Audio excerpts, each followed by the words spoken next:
Om Swastiastu, Namo Buddhaya, dan salam kebajikan.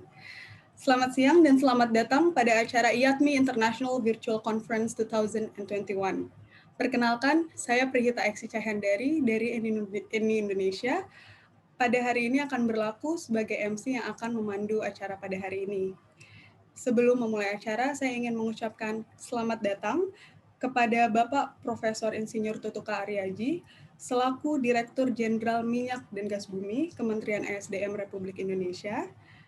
Yang kedua, saya ingin mengucapkan selamat datang kepada Bapak Julius Wiratno, selaku Deputi Operasi SKK Migas.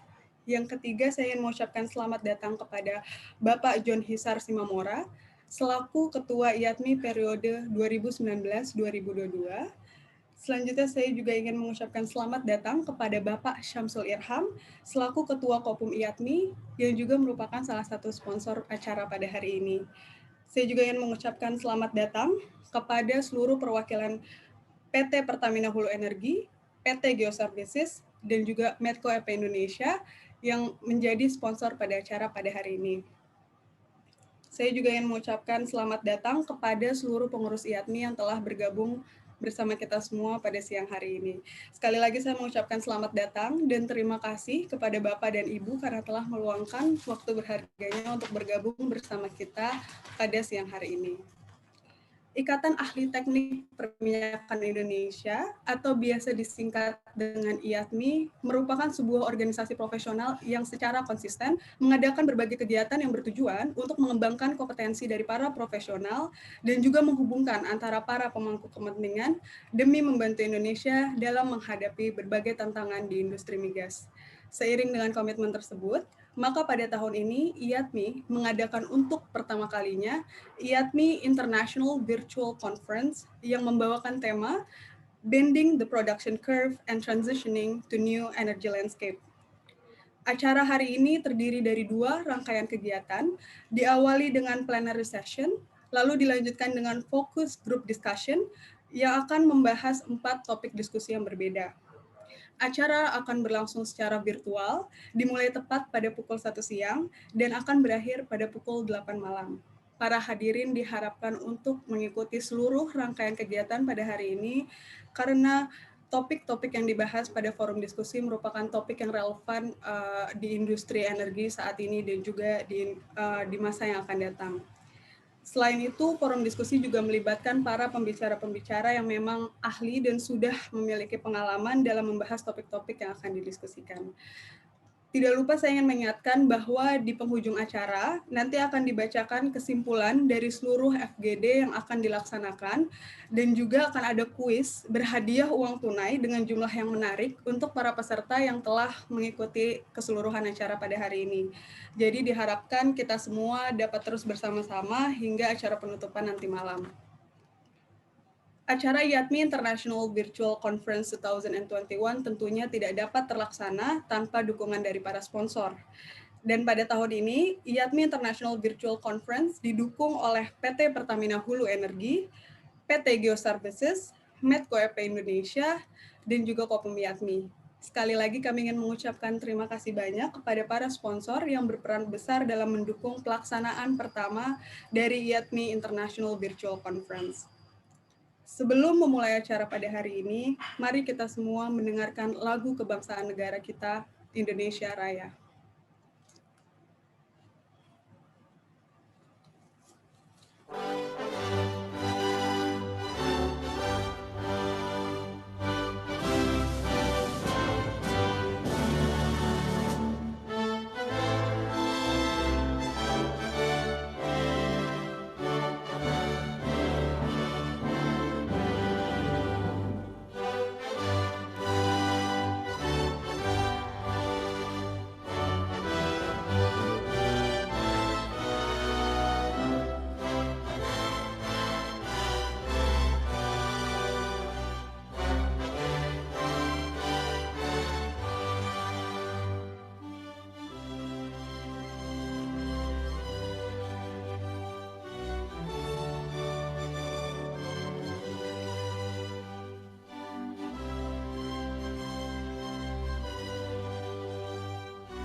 Tanpa berlama-lama lagi, untuk memulai acara pada hari ini, kita semua akan mendengarkan sambutan dari Bapak Henricus Herwin, selaku Conference Chair of IATMI International Virtual Conference 2021.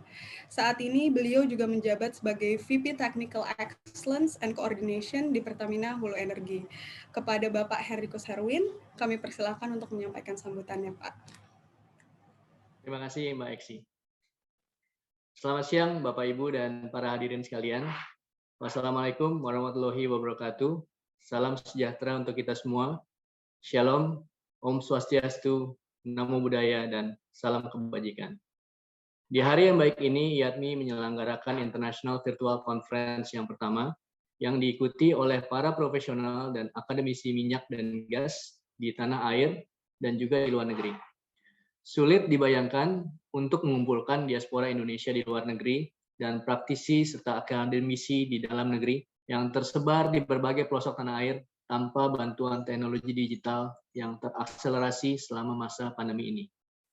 Pengalaman dari luar negeri akan melengkapi pengalaman yang ada di dalam negeri untuk mendapatkan solusi yang terbaik untuk industri minyak dan gas di tanah air.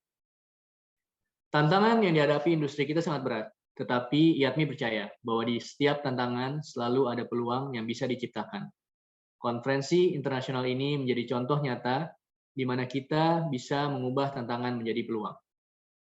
Konferensi yang mengambil tema Bending Production Curve and Transitioning to New Energy Landscape akan dimulai dengan plenary session yang akan menghadirkan narasumber penting di industri kita, yaitu Bapak Profesor Insinyur Tutuka Aryaji, selaku Direktur Jenderal Minyak dan Gas Bumi, Bapak Julius Wiratno, selaku Deputi Operasi SKK Migas, Bapak Budiman Parusip, selaku Direktur Utama PT Pertamina Hulu Energi, dan Bapak John Hisar Simamora, selaku Ketua IATMI.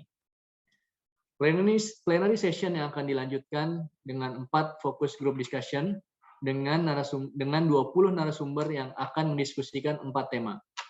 Yang pertama, Achieve together 1 million barrel oil per day and 12 BCFD at 2030. Yang kedua, Mature Field Optimization Paradox, Declining Production Against Cost Efficiency. Yang ketiga, Competency Development for Professional and Academics. Dan yang terakhir, Preparation for Energy Transition, Where are we now? Paparan dari narasumber akan dilanjutkan dengan diskusi yang akan dirangkum dan dibacakan pada akhir konferensi ini. Besar harapan kami, rangkuman tersebut bisa menjadi masukan yang berharga untuk kalangan industri dan pemerintahan. Tidak lupa saya ucapkan terima kasih untuk seluruh panitia yang telah bekerja keras untuk mensukseskan acara ini, para narasumber yang sudah meluangkan waktunya untuk membagikan ilmu dan pengalamannya, serta seluruh sponsor yang telah membantu. Pertamina Hulu Energi, Medco, Geoservice, dan Kopum IATMI. Tanpa sinergi dari kita semua, konferensi ini tidak akan dapat terlaksana dengan baik. Akhir kata, saya ucapkan selamat berseminar. Mari kita bersinergi dan bergotong royong untuk membawa industri minyak dan gas ke arah yang lebih baik dan menjadi aktor penting dalam menjaga ketahanan energi nasional. Assalamualaikum warahmatullahi wabarakatuh.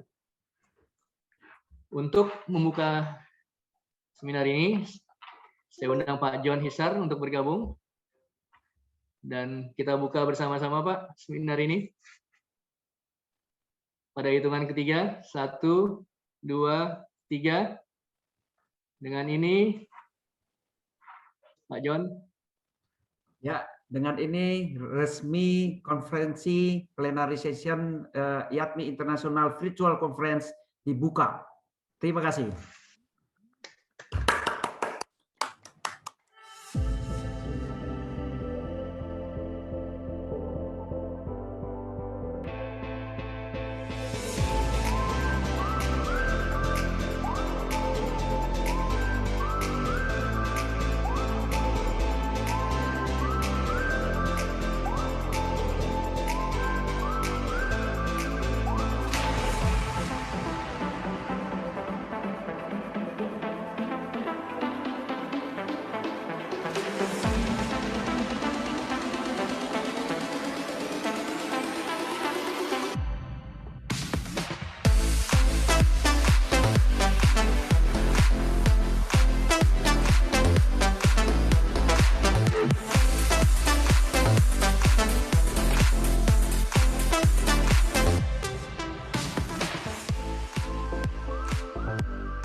Oke, baik. Terima kasih kepada Bapak Henrikus Herwin atas sambutannya, Pak, dan juga kepada Bapak John Hisar Simamora yang sudah secara resmi membuka acara pada hari ini. Dengan berakhirnya sambutan tersebut menandakan bahwa acara IATMI International Virtual Conference 2021 telah resmi dibuka dan akan segera dimulai. Seperti yang sudah disampaikan oleh Bapak Henrikus Herwin, rangkaian acara pada hari ini akan diawali dengan plenary session yang membawakan tema Bending the Production Curve and Transitioning to New Energy Landscape. Dalam mengikuti acara webinar plenary session, para peserta diharapkan mengikuti beberapa aturan. Yang pertama, peserta menonaktifkan mikrofon selama acara berlangsung. Dan yang kedua, peserta dilarang untuk merekam keberlangsungan acara dan juga materi yang dipresentasikan demi menghargai hak cipta dari penyelenggara acara dan juga pembicara.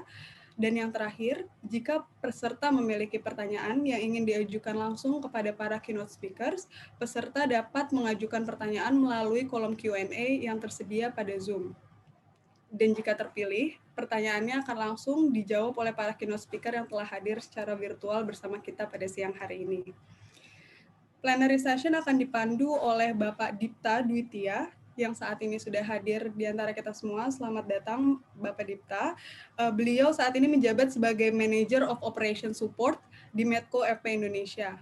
Beliau menempuh pendidikan S1 di Monash University, mendalami jurusan Industrial Engineering and Engineering Management. Lalu beliau melanjutkan pendidikan S2 di Robert Gordon University dengan mendalami jurusan Master of Business Administration dan Oil and Gas Management. Bapak Dipta juga sudah cukup lama terjun di industri minyak dan gas, kurang lebih selama 14 tahun. Beliau mengawali karirnya sebagai production engineer di Medco Indonesia selama 10 tahun dari tahun 2007 hingga tahun 2017. Beliau lalu melanjutkan karirnya sebagai Group Lead of Petroleum Engineering for West Indonesia Assets di Medco EP Indonesia selama 2 tahun dari tahun 2017 hingga tahun 2019. Lalu beliau pernah menjadi Team Lead of Production Strategy di Medco EP Indonesia di tahun 2019. Dan saat ini beliau menjabat sebagai Manager of Operation Support di Medco EP Indonesia dari tahun 2019.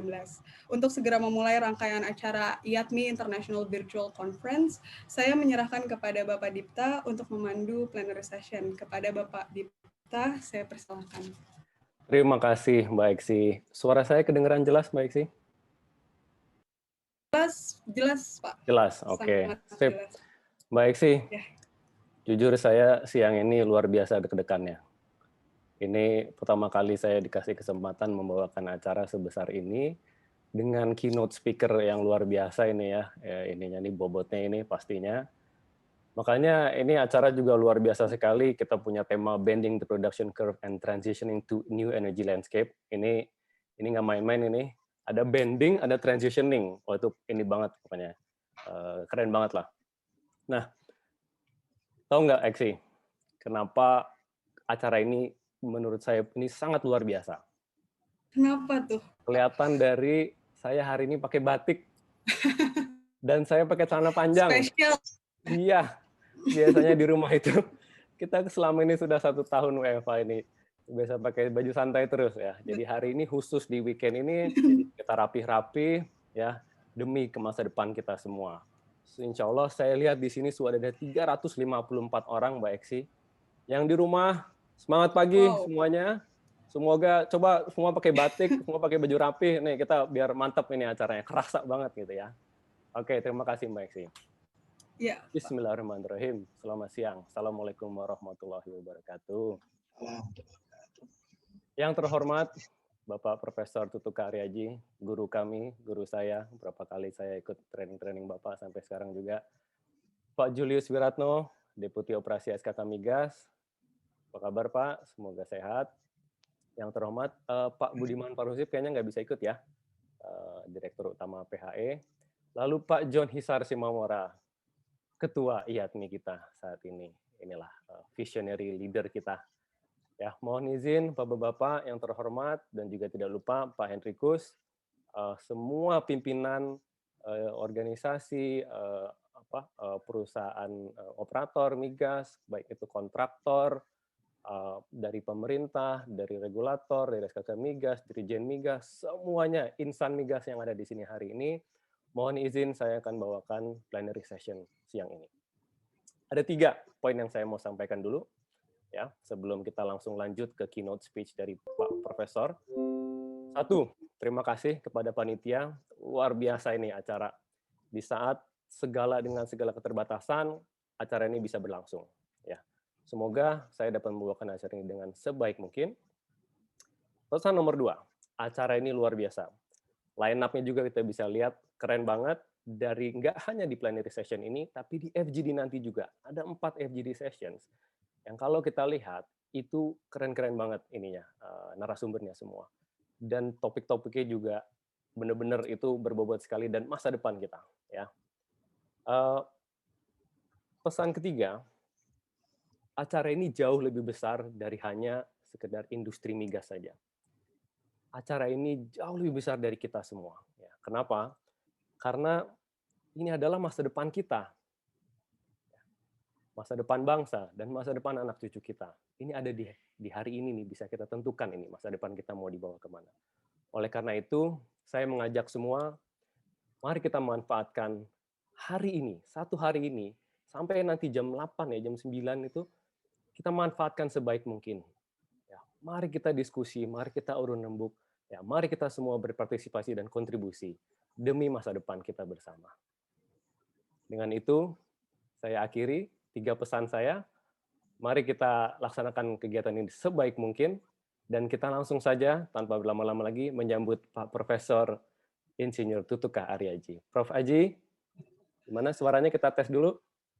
Ya, terima kasih. Siap, Pak Haji. Suara sudah oke, video sudah oke ya? Pak Haji, seperti mungkin Bapak sudah tahu, kita ada waktu 10 menit untuk speech Bapak. Nanti di menit ke-8 akan saya ingatkan saja, Pak, demi keefektifan waktu. Ya, mohon maaf, saya ingetin aja. Oke, Pak, tanpa berlama-lama, saya serahkan langsung Pak Profesor. Monggo, Pak. Baik, selamat siang. Assalamualaikum warahmatullahi wabarakatuh. Salam sejahtera bagi kita semua. Yang saya hormati Pak Julius Wiranto, Deputi Operasi SKK Migas, Pak Junisar, Ketua Umum YATMI, dan rekan-rekan sekalian yang tercinta di YATMI dan kawan-kawan yang lain. Baik, saya akan menyampaikan kurang lebih bagaimana ke depan migas Indonesia ini dari kondisi yang kita punya saat ini. Oke, please tolong di slideshow. Oke, baik, jadi next. Seperti kita ketahui bersama bahwa pemerintah telah mencanangkan target 1 juta barel.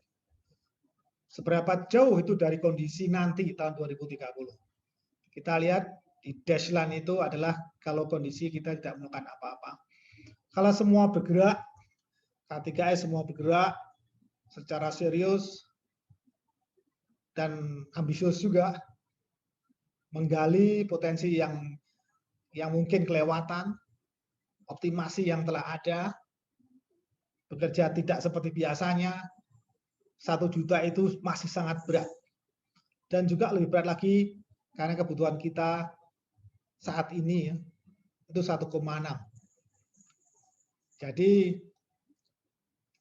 untuk mencapai kebutuhan tersebut, kita masih sebagai bagian dari kontribusi yang penting untuk memenuhi kebutuhan energi kita. Di sana kita masih memerlukan juga import. Di sini import crude juga import BBM. Oke, next. Bagaimana halnya dengan gas? Gas kondisinya much better. Namun ini bisa menjadi energi transisi kita kalau kita benar-benar manfaatkan untuk nasional, kebutuhan domestik. Kita lihat di sini, selain bisa memenuhi kebutuhan domestik dalam waktu ke depan, gas juga bisa menjadi komoditas untuk ekspor.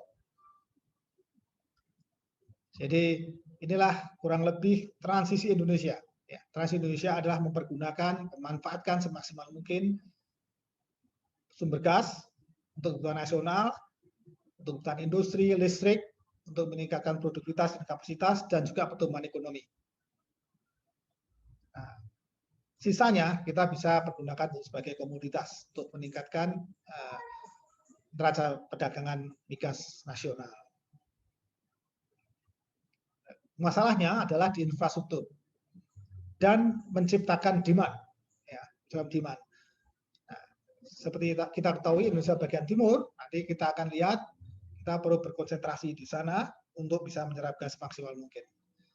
Next, inilah yang saya sampaikan tadi. Jadi banyak gambar yang berwarna di sebelah kanan itu kurang lebih target kita untuk beberapa tahun ke depan. Jadi kita tahu sudah ada di Jawa itu ada FSRU Jawa 1 itu telah berhasil menghasilkan listrik yang sangat murah. Lebih murah saat ini dari apapun kira-kira 0,56 sen per kWh. Jadi seperti surya, seperti tenaga surya. Jadi kalau skala besar gas sangat murah. Kemudian kita ke kanan ada juga di Sidoarjo ya dan seterusnya. Kemudian kita lihat di sebelah timur, kawasan Indonesia Timur, di sana rencananya ada baik FSRU maupun mini LNG regas. Ya. Gambar yang kita lihat di situ ada mini LNG regas yang direncanakan. Nah, juga yang ada di Biak dan Jayapura, ya, juga direncanakan ada FSRU.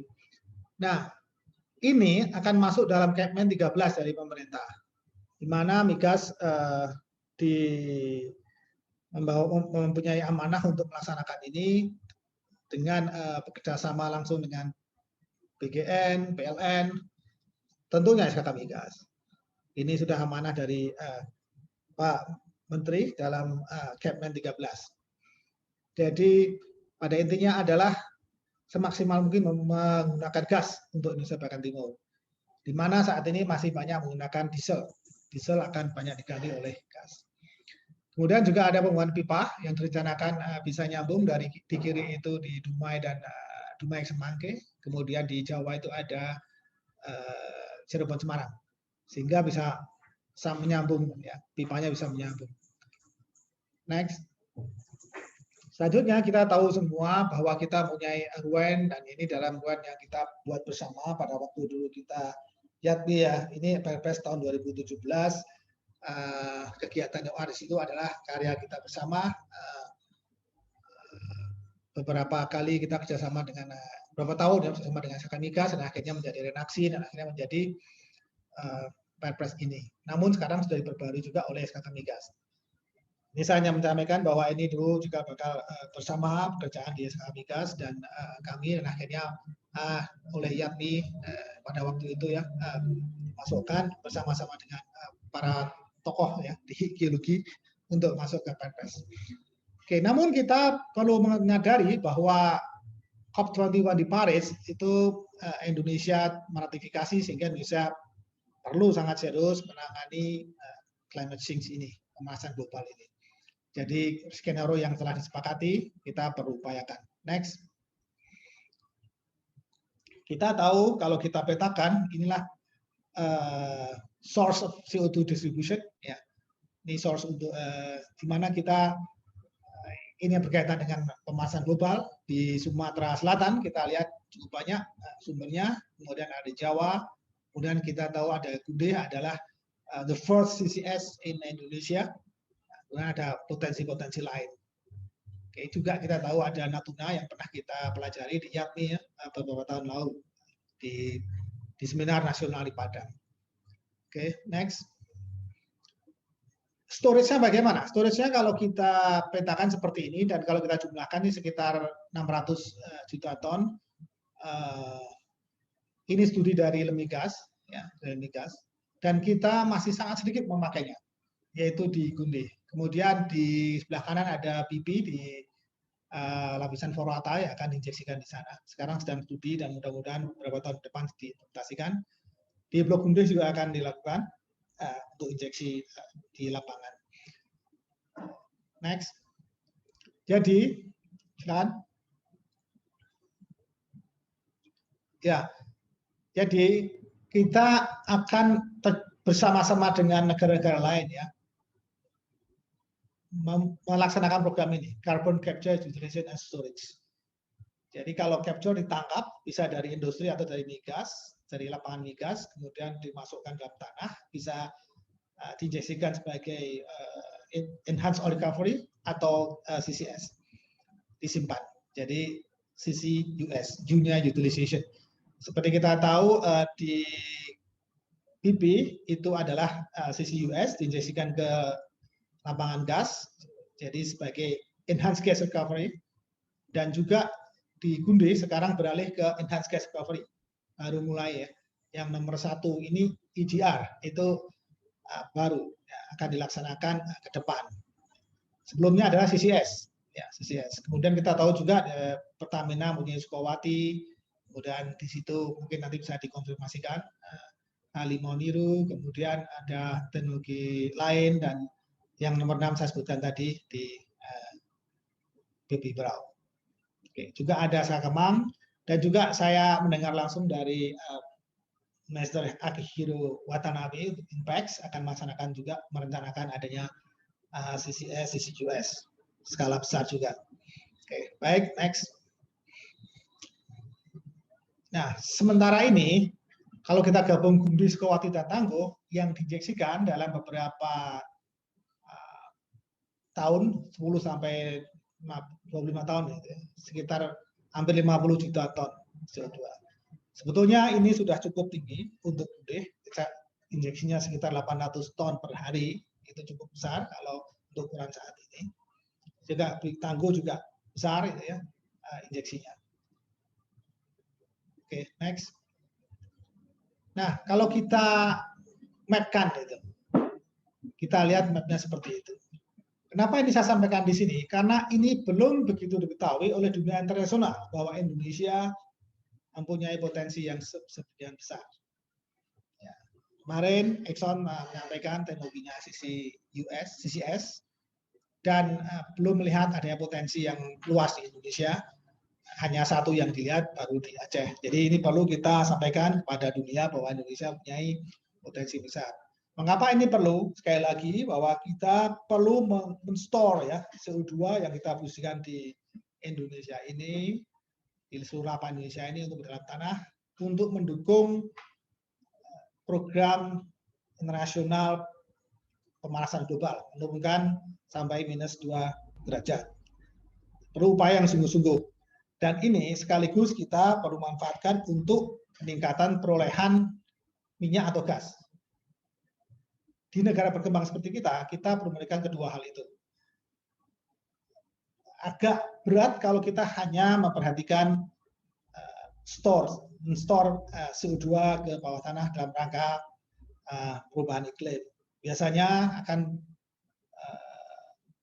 dipertimbangkan keekonomiannya secara lebih teliti, lebih mendalam. Next. Nah, jadi di Indonesia pemerintah telah mengembangkan kerjasama dengan berbagai pihak, juga terakhir dengan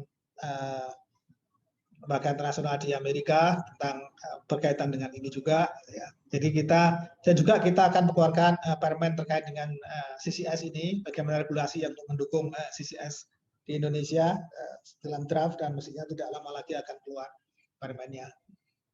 Termasuk juga ada permen untuk gas suar juga ya, gas suar juga karena terkait dengan ini. Next. Jadi inilah yang kurang lebih kita akan jalankan ke depan. Kita akan mensupport upaya-upaya CCUS di Indonesia secara lebih masif. Kemudian kita juga bersama dengan KLHK ya, untuk regulasi carbon pricing karena penting itu untuk keekonomian CCUS. Kemudian kerjasama dengan luar negeri dan juga dengan COE Center of Excellence yang ada di Bandung, yang ada di ITB, kerjasama dengan perguruan tinggi lain dan lembaga institusi penelitian. Nah, di sini institusi luar negeri yang kerjasama beberapa waktu lalu ada dengan ADB dan tidak untuk hubungan dengan institusi yang lain. Sekali lagi, kita memerlukan sekali kerjasama yang sangat erat dengan SNM Migas, dengan seluruh PSI, Pertamina utamanya untuk dapat mendukung CCUS ini dalam rangka sekaligus menaikkan produksi minyak dan gas dan berkontribusi pada climate change. Terima kasih perhatiannya. Selamat siang. Assalamualaikum warahmatullahi wabarakatuh. Waalaikumsalam warahmatullahi wabarakatuh. Kedengarannya cuma satu yang tepuk tangan. Sebenarnya ada 400 orang, Prof, yang tepuk tangan. Mantap. Itu ada beberapa kata kunci ya yang saya dengar tadi. Infrastruktur, demand energi, memaksimalkan gas, dan carbon capture utilization, dan storage ya. Jadi insan migas yang masih muda-muda baru-baru nih, masih panjang migas ini ya Pak, ya Prof ya. Masih panjang kita. Banyak sekali kesempatannya. Tapi itu tadi tuh, lihat tuh, contekannya tuh, gas, karbon. Oke, sip, terima kasih. Semoga yang ada pertanyaan, mohon segera ditulis di Q&A box, ya kan? Tapi karena ini kita sesi ini, tema ini beda dari yang lain-lain, seperti kata Pak Henrikus tadi di pembukaan, tantangan kita besar sekali. Jadi tolong pertanyaannya juga yang harus menantang para keynote speaker kita ini, ya. Bikin Pak Prof kita ini mikir gitu jawabnya, mikir, apa nih jawabannya gitu. Oke. Nah, berikutnya langsung aja kita lanjutkan. Pak Julius, kita tes dulu audio videonya Pak Julius. Selamat siang, Mas Cipta. Selamat siang, Pak Julius. Saya dengar Sehat, dengan Pak? bagus suaranya? Aman, Pak. Aman, Pak. Sehat, Pak ya? Alhamdulillah, sehat-sehat. Oke. Para peserta, Bapak Ibu semua, kita persilakan yang terhormat Pak Julius Wiratno, Deputi Operasi SKK Migas. Seperti waktu tadi Pak, 10 menit kira-kira nanti saya ingatkan ya Pak ya. Terima Silahkan, kasih. Pak Julius. Saya persiapkan share screen ya. Oke, monggo Pak.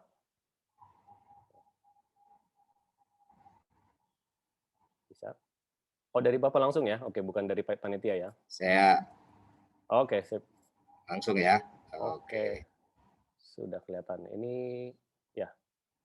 Wah, ya ini saya Sip. slideshow. Oke. Good. Oke, baik. Terima kasih. Yang terhormat Direktur Jenderal Minyak dan Gas Bumi, kemudian Energi dan Sumber Daya Mineral Republik Indonesia, Bapak Profesor Tutuko Aryaji, yang kami hormati Presiden IATMI, kawan saya Pak John Simamora, dan seluruh jajaran pengurus yang luar biasa siang ini menyelenggarakan event ini.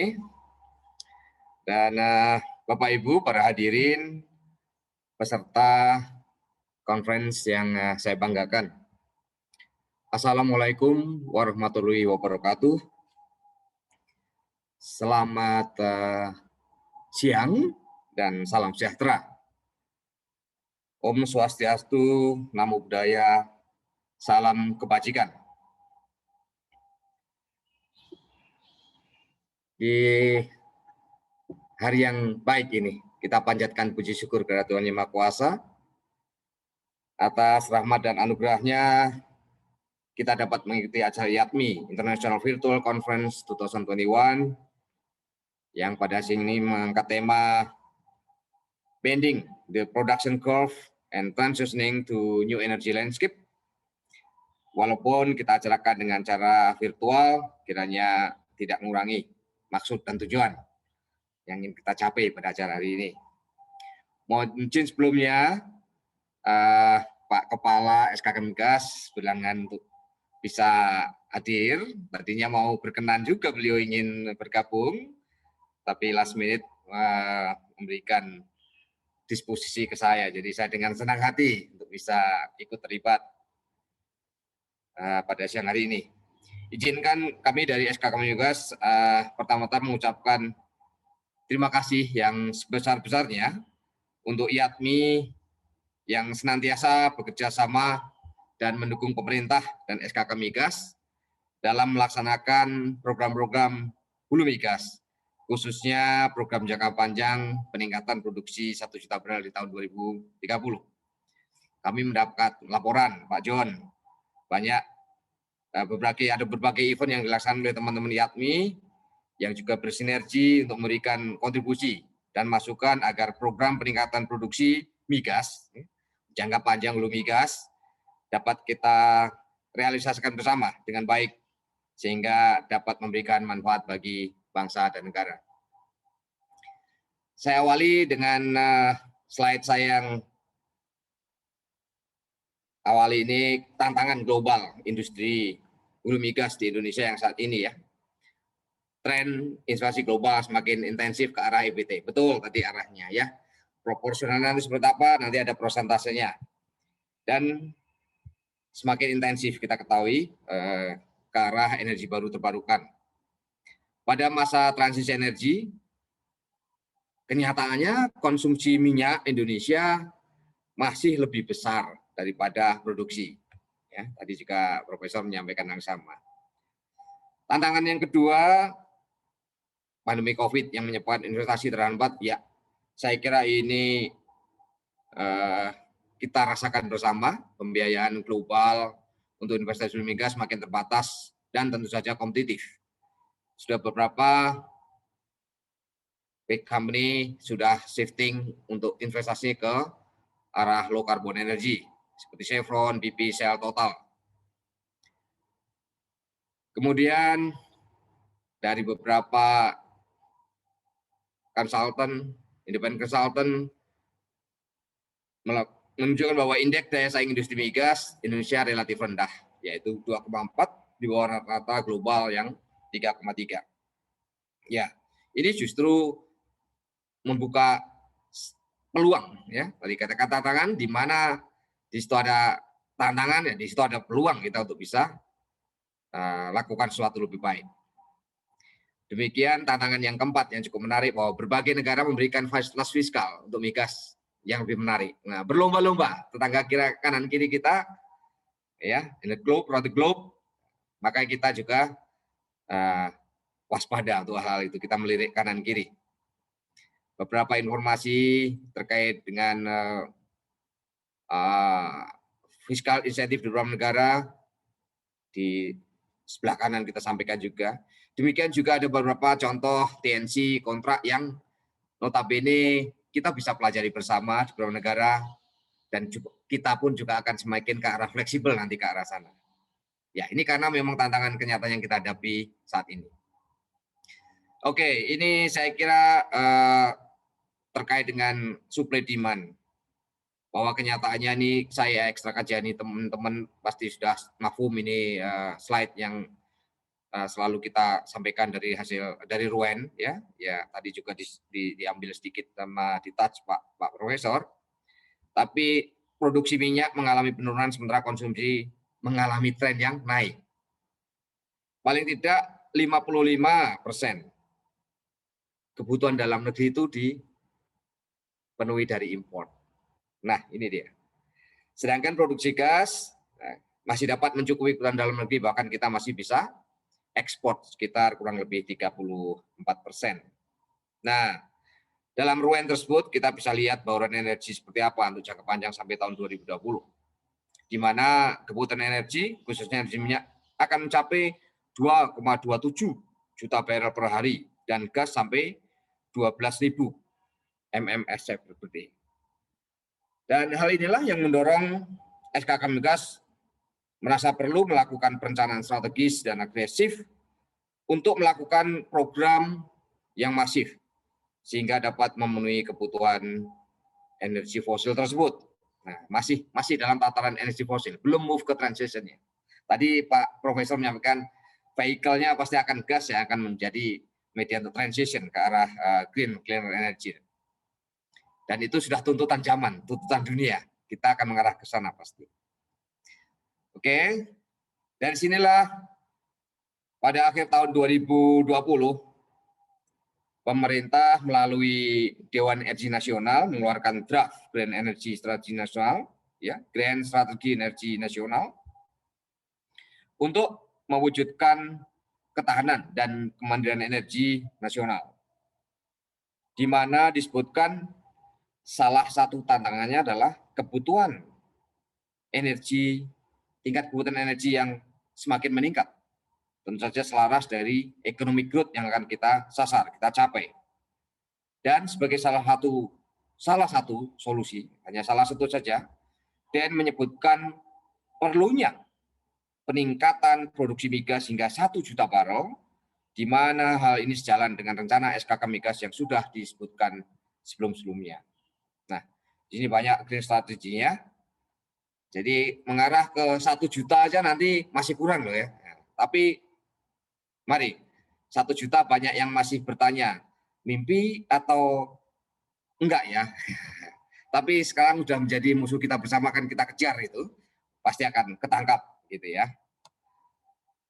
Nah, untuk merealisasikan ini, cita-cita 1 juta barel ini tentunya tidak akan dijalani dengan sebuah pekerjaan yang normal. Jadi ya, kita membutuhkan pola bisnis yang memang tidak seperti biasanya. Kita mesti doing business not as usual, yaitu dengan melakukan pekerjaan-pekerjaan yang masif, agresif, dan efisien. Sebenarnya ini juga jargon sebenarnya, tapi nanti kalau dihidupi ini sangat berat dan sangat menantang juga untuk kita jalani bersama. Sejalan dengan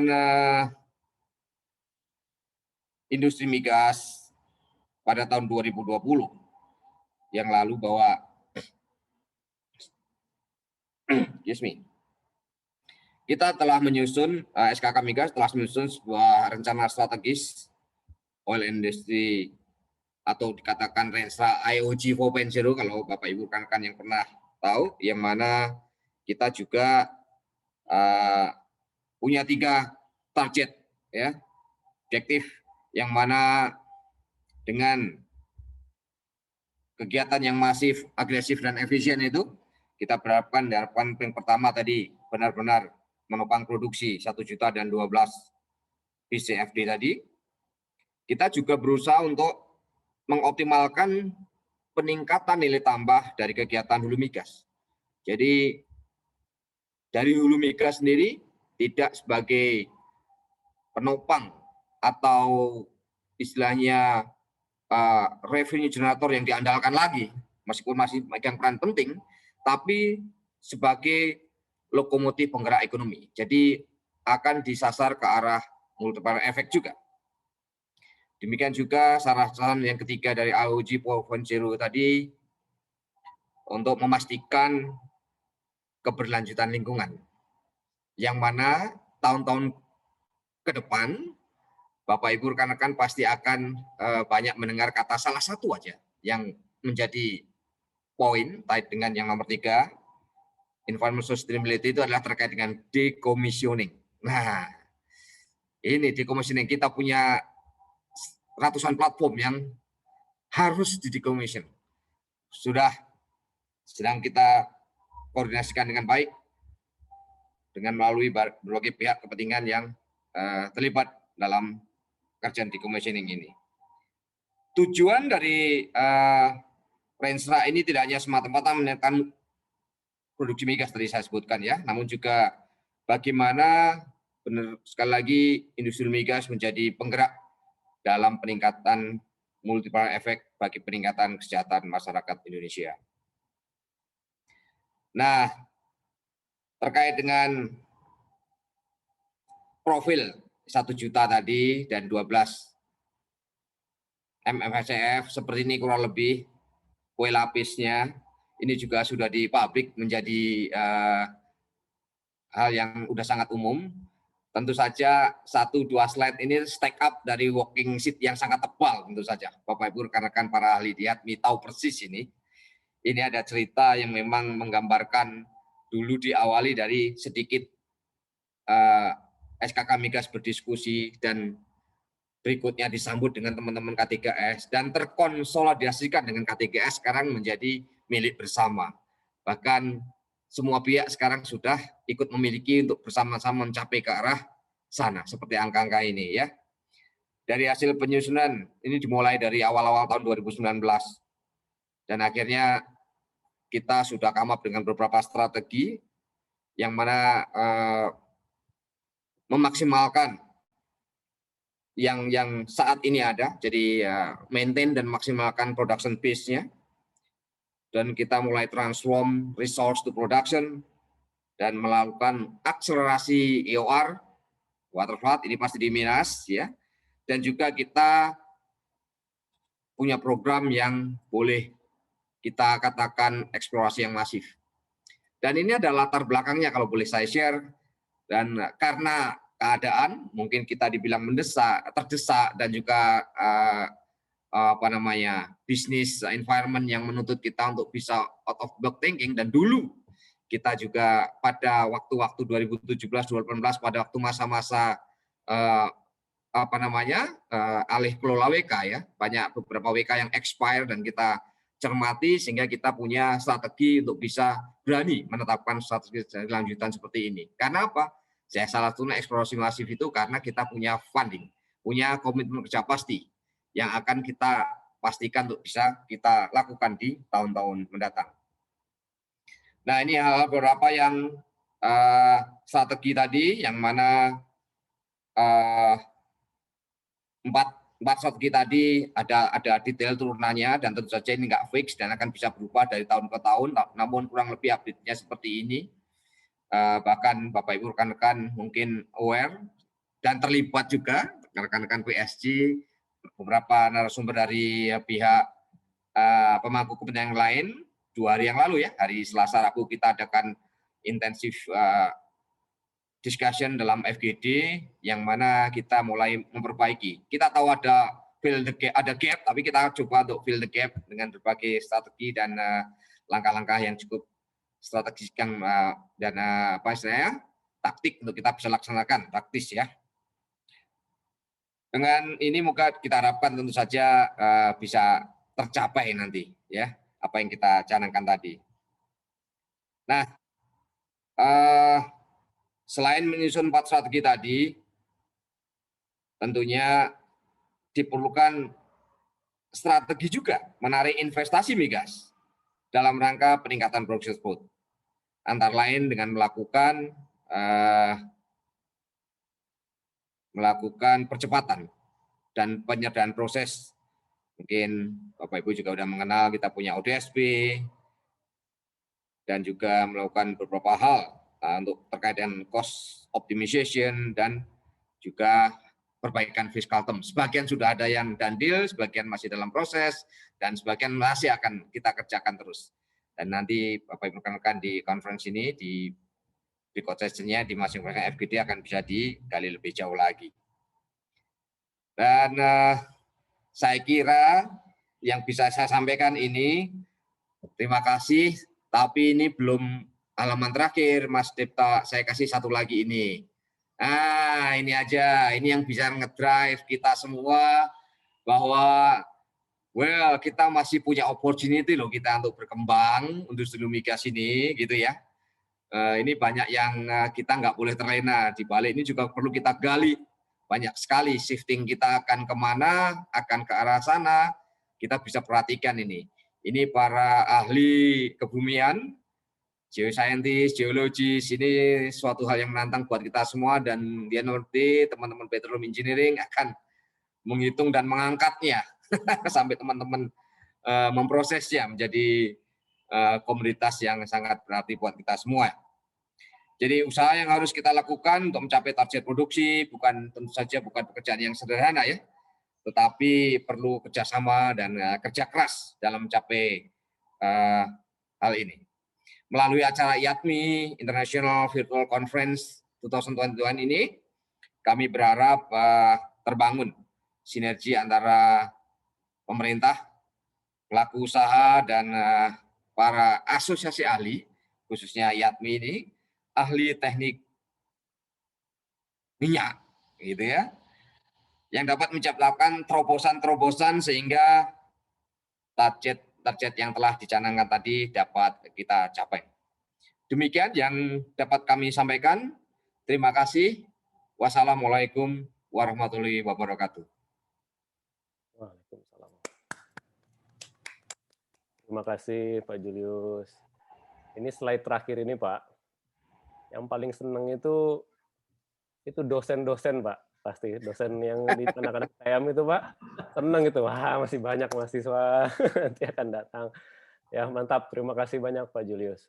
Ini saya mau izin mohon maaf nih sama semua peserta ini ya. Saya tadi bilang saya akan ngingetin setelah 10 menit. Tapi saya bukannya nggak enak. Ini isinya itu berbobot sekali. Jadi saya mau motong juga, waduh, udahlah lanjutlah gitu ya. Terima kasih banyak paparannya. Tadi sudah ada Prof. Aji, sekarang Pak Julius. Terus satu lagi nih intermezzo nih. Istri saya nanya, kok kamu nggak memperkenalkan itu para speakernya? Saya bilang sama dia, yang perlu diperkenalkan itu hanya saya, karena saya nggak terkenal. Bapak-bapak ini kalau orang nggak kenal, dijewer yang nggak kenal. Masa nggak kenal sama Pak Julius, sama Pak Prof. Aji? Gitu, maaf, intermezzo sedikit. Oke, sekali lagi. Ada 3, massive, aggressive, efficient. Ya, 3 kata, singkat-singkat ya Pak Julius, tapi seperti kata Pak Julius berat. Tapi ya itulah yang kita mau ya sebagai insan profesional di sini. Masa mau yang gampang-gampang, ya kan? Cari yang susah-susah lah gitu. Itulah kelebihannya anak-anak migas ya Pak Julius ya, dari dulu semuanya kita harus berpikir jauh lebih keras lagi. Mantap, tapi bersama kita bisa. Oke, terima kasih sekali lagi Pak Julius, tepuk tangan saya lagi atas paparannya. Kita lanjut nih. Berikutnya dari yang terhormat Pak Budiman Parhusip, Direktur Utama PT Pertamina Hulu Energi. Nah, beliau ini udah nitip ke kita video, ya. Kita lihat sudah siap belum ininya slide-nya? Oke, langsung saja tambah berlama. Silakan Pak Budiman. Selamat siang Bapak, Ibu, dan para hadirin sekalian. Salam sejahtera dan salam sehat untuk kita semua. Mewakili Pertamina, izinkan saya untuk mengucapkan selamat datang kepada seluruh pejabat, pengurus IATMI, dan peserta dari IATMI International Virtual Conference 2021. Konferensi ini mengusung tema Bending Production Curve and Transitioning to New Energy Landscape, di mana 4 fokus group discussion secara paralel diselenggarakan untuk mendiskusikan hal-hal yang menjadi fokus utama industri minyak dan gas bumi di Indonesia, yaitu yang pertama, program pemerintah untuk mencapai target produksi 1 juta BOPD minyak dan 12 miliar standar cubic feet per day gas di tahun 2030. Yang kedua, optimasi lapangan yang sudah mature, bagaimana menghadapi decline produksi melalui efisiensi biaya. Yang ketiga, pengembangan kompetensi sumber daya manusia, baik profesional maupun akademisi. Yang keempat, mendiskusikan transisi energi yang saat ini bukan lagi menjadi sebuah konsep, namun telah diinisiasi oleh pelaku industri, termasuk industri migas. Seperti kita ketahui, Pertamina mempunyai aspirasi untuk menjadi perusahaan energi tingkat dunia. Untuk mencapai hal tersebut, Pertamina Subholding Upstream mempunyai 3 strategi utama. Yang pertama, managing baseline, termasuk diantaranya revitalisasi aset existing, meningkatkan skala improve oil recovery dan enhance oil recovery melalui partnership, portfolio management, aplikasi teknologi, stepping out drilling pada lapangan existing, eksplorasi intrafield. Yang kedua, eksplorasi yang lebih agresif melalui stepping out dan new ventures, seperti menargetkan big fish discovery, mendorong joint study, bid round dan farm in, mendapat area berpotensi di area terbuka melalui KKP Jambi Merang. Yang ketiga, akuisisi dan partnership, aliansi strategis di proyek dan area tertentu, akuisisi domestik dan internasional. Melalui strategi-strategi tersebut, diharapkan Pertamina dapat berpartisipasi aktif mendukung pemerintah untuk mencapai target produksi 1 juta barrel oil per day minyak dan 12 miliar standar cubic feet per day gas di tahun 2030. Di waktu yang sama, sebagian besar aset minyak dan gas yang ada di Indonesia sudah mature. Usaha keras harus dilakukan untuk menekan biaya produksi sehingga mampu mengalahkan penurunan produksi alamiah untuk mempertahankan keberlanjutan dari operasi di lapangan-lapangan tersebut. Penurunan biaya pengembangan juga dibutuhkan untuk menjaga kemampuan untuk melakukan investasi baru yang dapat mempertahankan atau bahkan meningkatkan produksi minyak dan gas. Pengembangan kompetensi sumber daya manusia yang meliputi tenaga profesional maupun akademisi di bidang minyak dan gas juga menjadi faktor kunci untuk menghadapi tantangan yang semakin kompleks. Sumber daya manusia yang handal akan menelurkan inovasi-inovasi baru dan mengimplementasikan teknologi-teknologi baru termasuk yang berhubungan dengan artificial intelligence dan robotik. Ikatan Ahli Teknik Perminyakan Indonesia atau IATMI tentu saja mempunyai peran untuk membentuk ekosistem yang dinamis yang dapat memberikan rekomendasi kepada industri migas dan pemerintah. Ekosistem ini bersumber dari partisipasi aktif para anggotanya yang bukan hanya meliputi profesional dan akademisi di dalam negeri, namun juga diaspora Indonesia yang berkarir di luar negeri. Pandangan yang beragam dan saling melengkapi akan memberikan nilai tambah untuk kemajuan bersama. Selain itu, konferensi ini juga membicarakan transisi energi di mana kita akan mendengar dari para ahli mengenai transformasi yang sedang terjadi dan juga tren energi di masa depan sehingga industri kita bisa menyiapkan roadmap untuk memproduksi energi yang lebih ramah lingkungan termasuk penggunaan gas sebagai transisi. Akhir kata, marilah kita memanfaatkan momentum ini untuk saling berdiskusi antara semua pemangku kepentingan industri energi di Indonesia. Selamat berkonferensi dan besar harapan saya, konferensi ini bisa membawa masukan positif untuk kemajuan industri kita. Terima kasih, selamat siang, dan salam sejahtera untuk kita semua.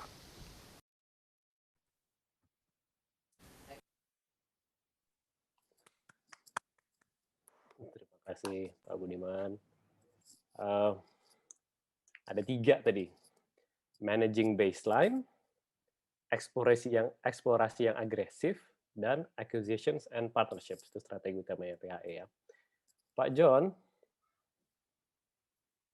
Ya, sip. Sudah 2 kali kita mendengar kata agresif. Ya. Dari Pak Julius, massive, agresif, efficient. Dari Pak Budiman barusan, eksplorasi yang agresif. Coba gimana caranya saya mau menantang Pak John. Coba selipin kata agresif juga di speech Bapak ya. Oke. Siap, sehat Pak John? Sehat, sehat. Oke. Bapak Ibu semuanya, tanpa berlama-lama, kita lanjut dengarkan yang terhormat Pak John Hisar Simamora, yang tercinta, yang tersayang, yang terhormat, Ketua IATMI kita. Silakan Pak John. Terima kasih Pak Dipta. Supaya tidak terlalu serius juga gini ya. Jadi saya kebetulan pagi ini memakai ruangan yang ada di Pertamina Hulu Rokan Indonesia gitu ya. Nah, di situ di ruangan ini tadi saya untuk menanggapi sedikit dari Pak Julius ya tentang 1 million dan kemudian ada 12 BCF per day gas. Pak Julius mengatakan mungkin sementara orang barangkali masih bertanya-tanya gitu ya, apakah mampu atau tidak kan gitu ya. Tetapi ada kata-kata yang akan saya kutip ini ya untuk membuat kita semangat seluruh anggota IATMI maupun para stakeholder di Indonesia ini. Seorang yang paling terkenal itu mengatakan begini Pak Julius dan kawan-kawan semua, it always seems impossible until it's done, by Nelson Mandela. Gitu. Jadi ini bisa membuat kita lebih bersemangat lagi. Terima kasih Bapak Ibu semua. Selamat siang, salam sejahtera, salam sehat buat kita pada siang hari ini. Salam Om Swastiastu, Namo Buddhaya, dan salam kebajikan. Yang terhormat Dirjen Migas Bapak Insinyur Tutuka Aryaji, MSc, PhD, IPU. Kemudian yang terhormat Pak Julius Wiratno, Deputi Operasi SKK Migas. Tadi Pak Budiman Parhusip sudah mudah-mudahan beliau bisa mendengar secara ini dari kawan-kawan nanti. Kemudian yang terhormat para pengurus IATMI Pusat. Saya lihat ada Pak Sekjen di sini. Kemudian para Dewan Pakar IATMI, pengurus IATMI luar negeri, pengurus IATMI daerah, dan teman-teman saya di IATMI yang ada di perguruan tinggi di seluruh Indonesia. Dan salam hormat dan cinta untuk semua anggota IATMI di seluruh dunia, Nah, ini internasional soalnya, jadi seluruh dunia. Ikatan Ahli Teknik Perminyakan Indonesia atau disebut IATMI adalah organisasi keprofesian yang didirikan pada 7 Juni 1979 oleh sekelompok profesional Indonesia yang bekerja di bidang industri perminyakan dan geotermal. Saat ini telah memiliki lebih dari 11.000 anggota tersebar di seluruh Indonesia dan 12 negara di seluruh dunia. IATMI memiliki visi respectable IATMI, menyatukan akademisi dengan masyarakat industri, serta misi profesionalisme berintegritas untuk bangsa. Adapun nilai-nilai dari IATMI antara lain profesional, independen, berani, serta berintegritas. Topik fokus utama IATMI saat ini adalah peningkatan kompetensi SDM untuk mendukung ketahanan energi nasional yang meliputi antara lain manajemen data terintegrasi dan digitalisasi, mempercepat pengembangan lapangan migas, menggalakkan secondary dan tertiary recovery, utilisasi energi gas sebagai transisi energi, pengembangan lapangan-lapangan terluar, dan optimasi regulasi demi iklim investasi yang lebih baik. Sebagai bentuk realisasi dan dari topik fokus utama tersebut, IATMI menyelenggarakan beberapa event besar di tahun 2021, antara lain IATMI International Virtual Conference 2021 yang kita adakan pada hari ini, Bapak Ibu semua. Kemudian akan menyusul Joint Convention, HAGI, IAGI, IAFMI, IATMI pada tanggal 1 sampai dengan 3 Desember 2021.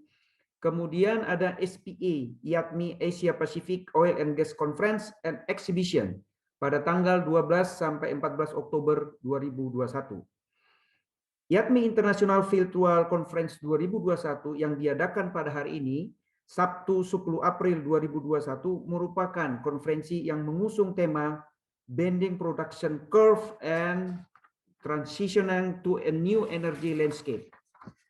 Tadi sudah dijelaskan bagaimana pengertian ini, Bapak Ibu semua, sangat besar menurut Pak Dipta, di mana seluruh pelaku industri migas serta energi secara umum berkumpul dan tidak hanya berasal dari dalam negeri, namun juga diaspora Indonesia yang berkarir di luar negeri.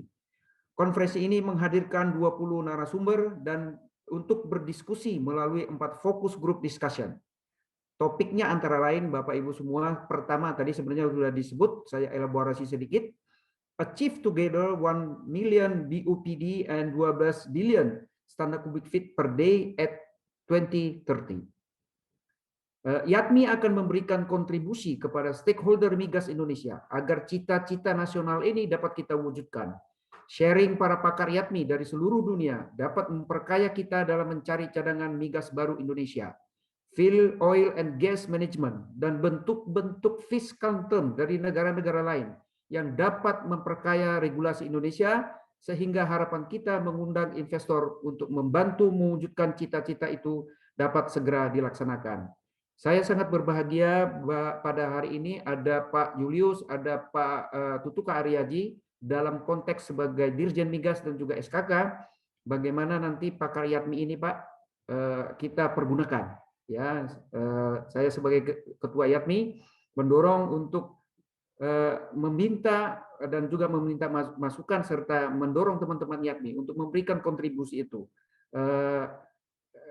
dalam bentuk apapun lah, ya, conference dan lain-lain. Kemudian topik yang menjadi fokus group discussion pada kesempatan conference kali ini adalah Mature Field Optimization Paradox, Declining Production Against Efficiency. Nah, kalau kami di Pertamina, kalau di Pak Budiman, kami lebih menekankan bagaimana cost yang ada itu untuk lebih meningkatkan produksi.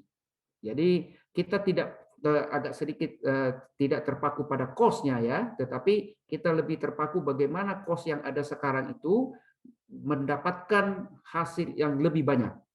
Tentunya kalau hasilnya lebih banyak, barangkali cost-nya bisa otomatis akan lebih efisien. Kira-kira begitu cara pikirnya yang ada di kita terutama di Pertamina.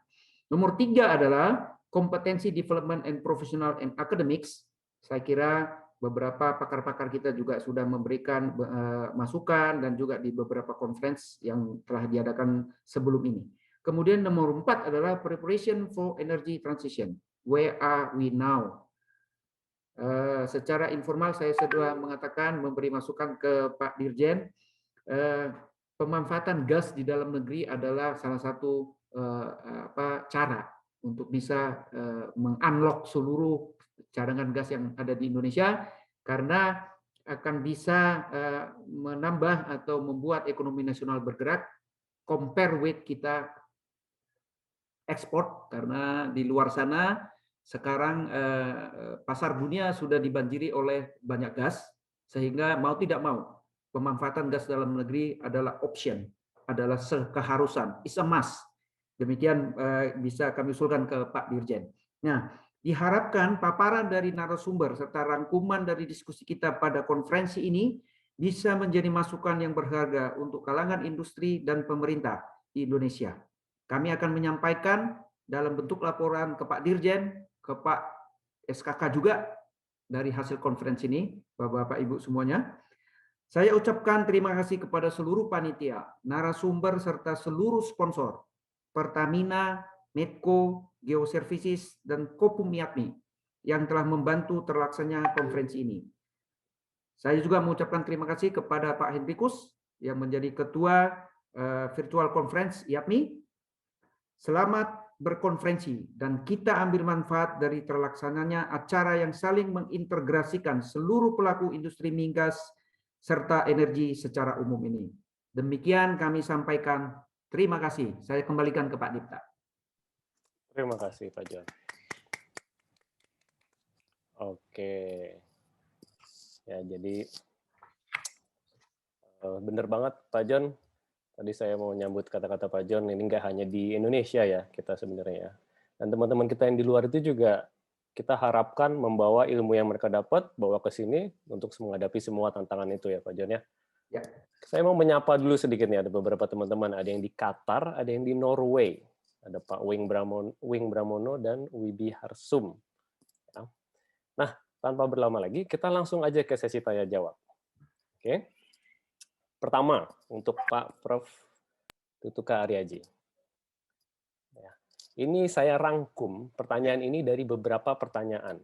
Ada Pak Faris Adriansyah, ada Eko Fitnawan dari IATMI Norway. Salam katanya Pak, dari anak didik Pak Prof di sana. Kembali, oke. Sigit Prabowo dan Surya Dharma juga di Norwegia. Pertanyaan mereka bagus-bagus Pak, sangat berbobot, sangat panjang. Intinya gini Pak, bagaimana si CCUS dan semua itu bisa dibuat menarik, atraktif untuk semua perusahaan, investor, dan semua praktisi di migas ini. Bagaimana membuat itu? Tadi kata kuncinya itu yang selalu keluar adalah insentif, Pak. Ya, monggo, silakan dari Pak Prof. Bagaimana Pak membuat ini menjadi menarik, Pak? Silakan, Pak. Baik, yang pertama pemerintah itu mendukung infrastruktur dulu. Infrastruktur itu utama. Jadi konsepnya memang tadi kita lihat kan ada pipa yang rencanakan disambungkan ya. Pipanya tadi masih mengalirkan tugas yang dijual, jadi gas. Ya.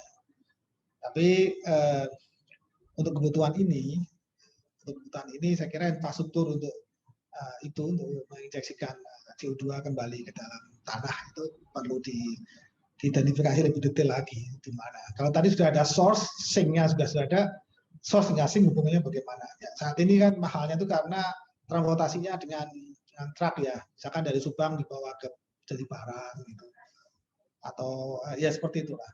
Nah kalau untuk misalkan Jambaran ke Tugu Biru gitu ya, ke Sukawati bisa pakai pipa, nah, itu akan murah ke depan. Jadi infrastruktur memang harus didukung ya, didukung oleh pemerintah by all means ya. Nah yang kedua, pemerintah sudah mengeluarkan apa yang disebut dengan Perpres NEK, ya, nilai karbon ya.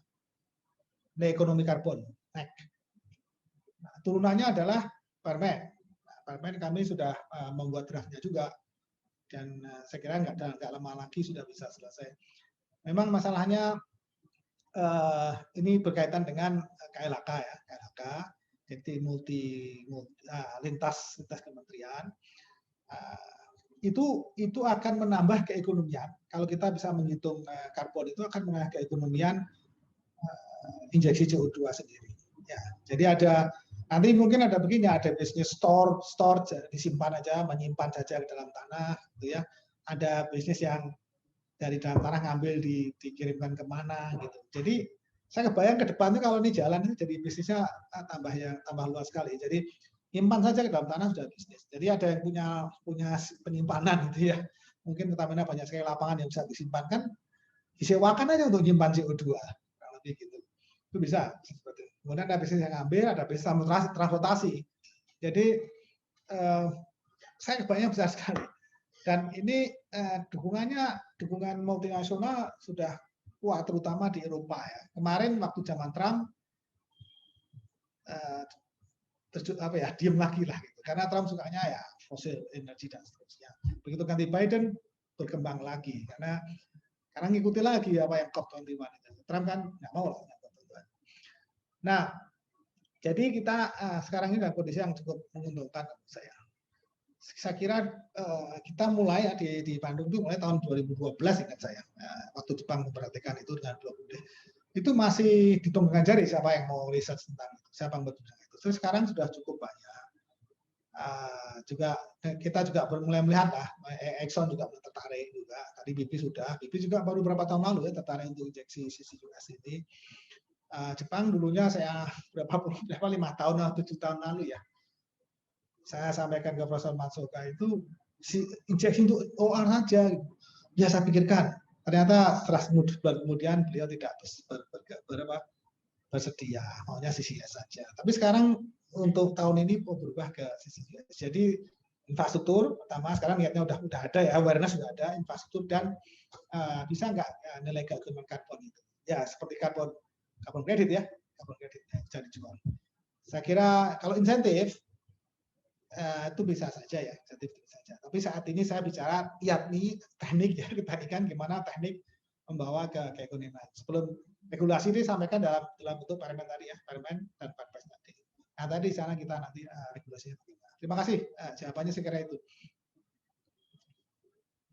Oke, Pak Prof. Haji. Yang tadi saya dengar intinya adalah di mana ada masalah pasti ada peluang, ya Pak Prof ya. Ada masalah, bukan hanya masalah maksudnya, tantangan gitu ya. Dan tantangannya besar sekali ini. Tapi peluangnya itu besar, banyak juga. Gitu. Silakan kalau dari Pak Julius atau Pak John ada yang mau menambahkan dari pertanyaan tadi? Mungkin sedikit ini ya. Kalau saya barangkali dari YATMI nih, Pak Profesor ya, dari YATMI. Nah, sebagai YATMI Pak, bukan sebagai Pertamina, nanti jadi kena marah lagi. Itu komisaris saya soalnya nih Pak Tutukan. Jadi saya hanya mau mengatakan sebenarnya Pak Dipta, barangkali istilah insentif itu barangkali mungkin kita ganti lah gitu ya. Sebenarnya bukan masalah insentif, tetapi maukah kita merubah gitu ya, merubah yang sudah ada untuk menjadi lebih baik. Karena dua-duanya akan dapat, either itu sebagai pelaku industri ataupun negara. Kalau tidak berubah, ya tidak akan ada yang kita cita-citakan tadi. Jadi dalam konteks 1 juta barel dan 12 BCF. Jadi kalau kesannya itu insentif itu kayak meminta-minta ya Pak Julius ya. Sebenarnya kan mau berubah atau tidak kan gitu ya. Itu saja barangkali Pak Dipta. Jadi tadi saya sudah menyemangati Pak dan kami campaign ini ya yang 1 juta barel ini ya Pak Julius ya, Pak 12 BCF ini sangat mungkin Pak Profesor itu hari-hari itu tiap bulan kami ini rapat dengan Pak Profesor nih. Apa yang bisa dibantu mungkin juga dengan SKK gitu ya. Bagaimana menuju 1 juta barel ini. Tetapi itu tadi barangkali mungkin istilahnya penekanannya tadi Pak Tutuka mungkin ke depannya ini barangkali kita akan dapat gas Pak banyak ya. Bagaimana meng-unlock gas itu supaya kemudian berguna untuk industri kita ya. At least bahan bakarnya itu kita pakai gasnya di dalam negeri gitu ya. Kemudian kalaupun ada minyak barangkali bisa menjadi dijual juga, jadi terbalik-balik juga. Karena kita gas sangat full gitu ya. Sampai sekarang masalah belum laku ya Pak Julius ya. Mungkin belum ada ya, saya nggak tahu nih. Ayo dibeli. Kita mau beli Pak, cuman masalahnya di dalam negeri kita juga, nah itu kita. Jadi saya juga soalnya mengurusi merger and acquisition-nya Pak, gitu ya. Jadi kalau kami mau beli itu, cuman masalahnya mau dikasih kemana gitu. Itu sebagai tambahan Pak Dita, thank you. Siap, Pak John. Kayaknya diganti dikit Pak John, bukan insentif, inisiatif. Ya. Pak Julius udah mau ngomong sesuatu, silakan Pak Julius, langsung aja. Ya, kata insentif jadi sensitif ya. Ya?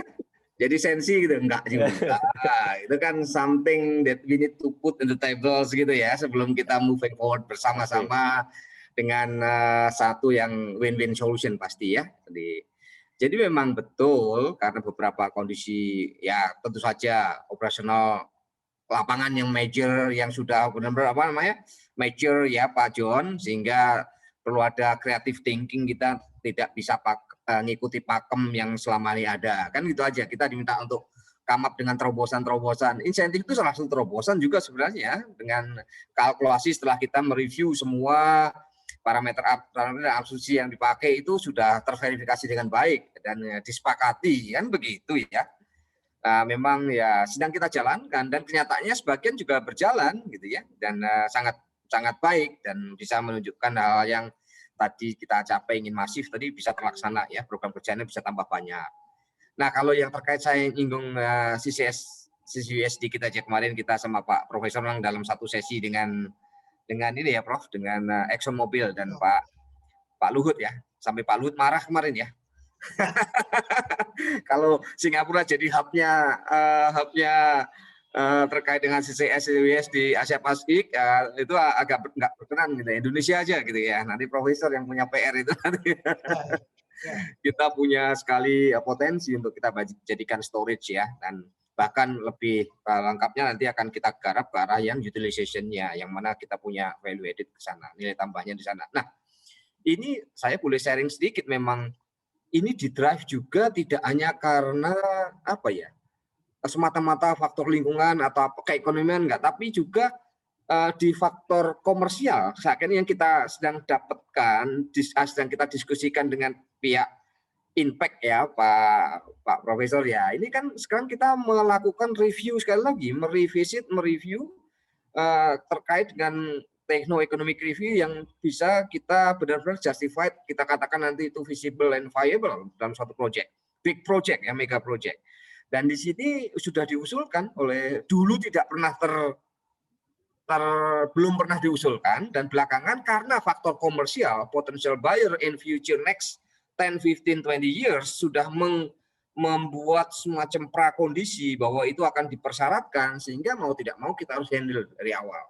Dan ini sebelum dilaksanakan proyek itu, project sanction, kita lakukan lagi. Dan memang additional cost-nya dalam hal capital expenditure cukup besar, maka perlu di offset dengan tentu saja beberapa pertimbangan ya. Dan ini yang sekali lagi ini ya, tidak insentif sih ya. Ada hal yang kita hitung benar dan kalkulasi dengan baik, dan nanti kalau sudah disepakati diterima ya sudah kita akan kerjakan gitu. Ya, nggak usah sensitif Pak John, Ya. kan sensitif. Ya Pak. Nggak meminta-minta kok. Buat kita bersama. Ini mohon maaf, saya mau maaf sama panitia nih ya. Kita akan lewat waktu nih, karena ini lagi hot-hotan nih, lagi menarik nih. Kita lanjut aja dulu. Pak Julius, ada pertanyaan nih Pak. Ini pertanyaannya sumbernya dari tadi Pak Nardipta Pratama. Namanya mirip saya, sudah, makanya saya pilih Nardipta Pratama. Sebelumnya salam juga dari ada teman-teman Yatmi, ada yang dari Azerbaijan, dari Rusia, Pasifik Eropa Timur, sama seluruh Indonesia lah, pokoknya rame ini pasti, sudah ada 449 orang. Nah, Pak Julius, kita ini kan sekarang lagi mikirin masalah, tadi salah satunya adalah bagaimana mature fields bisa kita optimize. Ya. Tapi tadi saya melihat ada kata kunci menarik dari speech-nya Bapak, yaitu decommissioning. Ya, silakan Pak Julius, mungkin bisa cerita sedikit tentang itu, karena ini menarik nih Pak. Apa strategi dari Sekaligus khususnya untuk jangka panjangnya seperti apa decommissioning? Silakan Pak Julius. Terima kasih Mas Yuta, terima kasih rekan-rekan yang punya attention terhadap satu kata decommissioning. Di beberapa event video conference, di event-event baik regional maupun nasional. Kemarin satu kata ini agak menggelitik di commissioning. Padahal ini sebenarnya menjadi bagian dari petroleum operation secara keseluruhan, mulai dari PNE permanent payment to well, ya kan, cleaning, decommission, sampai motong sampai site restoration, itu kan bagian sesuatu yang kita ketahui bersama. Namun ya, di Indonesia dan pada kenyataan yang kita alami saat ini, bahkan apa yang tertuang di dalam production sharing kontrak, khususnya pada waktu PSG sebelum tahun 1994 gitu ya, tidak tidak tertulis dengan jelas lah ya. Kalau kewajiban siapa? Kontraktor gitu ya, kontraktor pelaksana, operator. Tapi dalam hal mengimplementasikannya, karena itu istilahnya kedrag, atau mungkin juga ada unsur ketidakdisiplinan, atau terjadi unsur tingkat kompleksitas yang tinggi antar instansi memutuskan pada waktu itu barangkali. Itu kan tidak ada dana cadangan, tidak ada dana yang dicadangkan untuk kerjaan decommissioning ya. Kalau dilaksanakan pada waktu berjalan, operator pada waktu masih produktif, tentu saja dengan biaya operasi yang dikembalikan.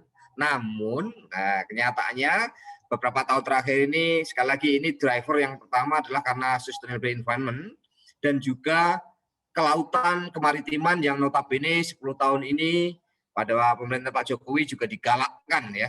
Digalakkan termasuk nilai insurance di titik-titik tertentu yang mahal karena ada platform yang tidak beroperasi lagi, pernah disampaikan di dalam forum-forum tertentu. Itu perlu kita sikapi. Dan kenyataannya juga ada peraturan perundangan atau regulasi dari permen tertentu yang memang harus mengharuskan, misalnya gitu ya. KHK maupun perhubungan, misalnya memang harus membuang platform-platform yang tidak beroperasi lagi. Juga terkait dengan alur laut Kepulauan Indonesia, ALKI 123, yang mana kalau dekat dengan platform yang tidak beroperasi minta dibersihkan. Dan kita sedang melakukan penataan juga secara nasional untuk merapikan jalur pipa, kabel laut, dan lain sebagainya. Nah, di sini muncul masalah. Pada waktu, kenapa Indonesia punya 630-an platform yang sudah dibangun dan ada sekitar 100 sekarang yang sudah tidak beroperasi. Nah, dan saya katakan 100 tidak beroperasi itu dalam kategori yang tidak semuanya siap untuk dipotong, tapi tidak akan dioperasikan lagi. Karena statusnya belum ada yang, masih ada platform yang well-nya, sumber-sumbernya belum dilakukan plug abandon. Jadi belum dibersihkan jauh, jadi belum siap untuk dipotong. Nah, disinilah yang kita sekarang dulu SKK Migas dan KKS sudah mengusulkan beberapa platform yang kita uji coba juga untuk dipotong. Kalau dipotong tapi diutilisasi untuk internal operasi lagi kayak PNBJ itu udah punya pengalaman dan beberapa kesempatan untuk bisa potong, direfurbish, pasang lagi gitu ya Pak John dan beberapa teman di beberapa KKS juga ada melakukan itu, ada yang parsial, ada topset yang dipakai, ada yang sebagian dijang. Dan namun begitu jumlahnya banyak dan pada waktu kita mengusulkan case yang terakhir itu adalah saya tahu persis case-nya PHKT. Ada 7 platform di sana yang siap dipotong dan pada waktu diajukan untuk write off Kementerian Keuangan. Nah, inilah menjadi masalah yang benar-benar tidak decisive kita on behalf of government atau yang pemangku kepentingan yang punya kewenangan tidak bisa memutuskan karena itu masih punya nilai apakah enggak atau evaluasi seperti apa itu benar-benar belum bisa bisa kita tidak lanjut sampai hari ini. Ada 7 platform PHKT dan platform yang lainnya 100 tadi. Kita trial pada waktu itu akhirnya dengan berbagai cara dan akhirnya nanti akan ada 3 yang dapat funding dari kerjasama pemerintah G2G dan Korea dengan skema hibah yang akan kita uji cobakan sebagai pilot project karena dipakai untuk rig to reef yang akan dihandle oleh Kementerian Kelautan dan Perikanan. Misalnya seperti itu. Banyak studi yang sudah melakukan kajian terkait dengan reutilisasi rig ini mau sebagai apa gitu ya. Platform rig to reef atau sebagai fish farm dan lain sebagainya banyak. Namun tindak lanjutnya itu yang belum dan sekarang akan kita exercise pelan-pelan dan nanti kalau untuk yang K3S tentu saja masih punya beroperasi ya kita dorong tingkat kedisiplinan. Kalau udah nggak yakin subsurface nggak confirm nggak akan di-develop ya harus diajukan dipotong di masa-masa yang khususnya masih bisa ada cash flow yang baik untuk mendukung itu. Sekarang ditambah agak rumit, mungkin Pak John aware di mana operator berikutnya adalah Grossplit yang mengoperasikan ini. Pak, kami tidak punya budget waktu itu. Nah, itu satu yang menambah tingkat kompleksitas. Saat ini sedang kita diskusikan secara sangat intensif karena kegiatan pasca operasi itu juga ada di Pak Profesor, di Dirjen Migas ada tim yang menilai, menentukan kegiatan pasca operasi itu, termasuk every single individual well yang harus PNE juga melalui bapak-bapak teman-teman dari bahkan tim independen itu, dari ada pakar, ada dari ahli dari ITB, dari beberapa teman yang menentukan itu untuk dilakukan. Nah, kemudian nanti arahnya pasti akan ke sana. Terus salah satu konklusi memang ya regulasi yang terintegrasi. Salah satunya itu, nah itu sindiran buat kita semua di Indonesia gitu ya. Karena tidak boleh terkotak-kotak lagi dan sekarang dikomandoi oleh Kementerian Menko Marves, moga-moga bisa berjalan step by step. Ini tinggal tunggu satu step MOU untuk dengan government Korea, kalau dandil dalam waktu dekat, kita sudah siap dengan project charter, project action plan untuk di-execute pemotongan platform yang di PHKT 3, di Ataka, dan kemudian masih 4 yang yakin, lapangan yakin masih ngantri. Kalau yang ONWJ yang sifatnya tripod, flare itu saya juga akan minta potong aja ongkosnya, nggak seberapa nanti Pertamina yang funding itu nanti. Saya mintakan aja. Jadi agak-agak maksa pemerintah gitu untuk membersihkan itu. Nanti kalau minta insentif kita hitung lagi ya Pak, ya, gitu ya, nggak seberapa itu nanti. Tapi kita akan jalankan ke arah sana. Karena dari worldwide juga mendukung dan program ini dijalankan di berbagai belahan dunia. Terima kasih, Mas. Oke, terima kasih Pak Julius. Ujung-ujungnya waktu juga yang membatasi kita. Tapi sebelum kita tutup, saya bukan ada pertanyaan ke Pak John, saya ada permintaan ke Pak John. Pak John, silahkan Pak. Bagaimana Bapak kita bisa merangkum Pak closing remarks mungkin dari Bapak dari beberapa pertanyaan tadi dan pesan-pesan yang sudah disampaikan. Silakan Pak John. Sebagai terakhir nih ya semua Bapak Ibu. Terima kasih Pak Dipta, kawan-kawan semua. Tadi saya sudah mengatakan saya sangat berbahagia sekali pada siang hari ini. Ini adalah momen yang sangat luar biasa. Ada Pak Dirjen di sini, ada Pak Deputi Operasi SKK yang sebenarnya menjadi kunci yang cita-cita tadi ya 1 juta barel dan 12 BCF. Nah, pakar sebagai IATMI yang menjadi ahli dalam bidang perminyakan, tentu ini adalah sesuatu yang jarang gitu ya.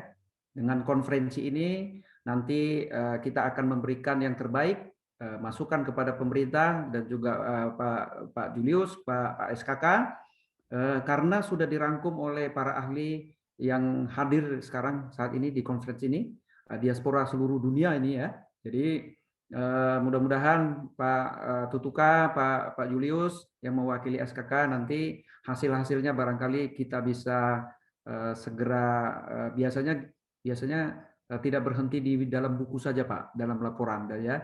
Karena kami pengen implemented juga gitu ya hasil itu. Dan sekarang sebenarnya dari hasil konferensi kemarin Pak Julius ya, yang setahu saya ada beberapa yang sudah bergulir sampai ke Menko Perekonomian bagaimana mendukung tadi yang disebut dengan 1 juta barel dan 12 BCF itu.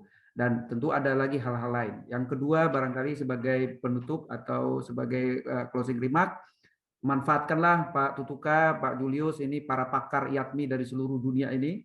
Jika ada hal-hal topik yang memang dibutuhkan untuk diberikan masukan sebelum dilakukan sesuatu action plan, something like that, Pak. Jadi sekali lagi kami mendorong, inilah IATMI yang mempunyai 11.000 anggota di seluruh dunia dengan segala kepakarannya. Mulai dari doktornya 1 sampai doktornya 3 ada di sini, Pak. Ya, jadi mudah-mudahan itu bisa memberikan yang terbaik buat bangsa dan negara kita. Terima kasih, Pak Dipta. Terima kasih, Pak John. Oke, saya tutup dengan kalimat ini, kata-kata ini. Bending the production curve and transitioning to new energy landscape. Ada beberapa kata-kata kunci, masif, agresif, efisien, bukan insentif, inisiatif, dan yang terakhir kolaboratif. Saya ucapkan terima kasih banyak kepada Profesor Tutuka Aryaji, Pak Julius Wiratno, Pak John Simamora, dan tentunya juga tidak lupa Pak Budiman Parhusip. Kepada panitia juga terima kasih. Mohon maaf, ini waktunya agak lebih. Salahkan saya, jangan salahkan bapak-bapak ini. Karena mereka ini kalau ilmunya di ini bisa 3 hari sebenarnya sesi mereka ini. Jadi terima kasih sudah bapak-bapak bisa mengkompres menjadi 10 menitan. Oke, sekali lagi semoga bermanfaat untuk semuanya. Salam sehat untuk semua anggota IATMI, semua insan migas. dimanapun Anda berada. 429 orang hari ini, siang ini, semoga semua dalam keadaan baik, keadaan sehat. Semangat untuk kemajuan kita bersama, masa depan kita, masa depan bangsa. Selamat siang, saya undur diri. Assalamualaikum warahmatullahi wabarakatuh. Waalaikumsalam warahmatullahi Terima wabarakatuh. kasih. Makasih Pak Julius. Terima kasih, Prof.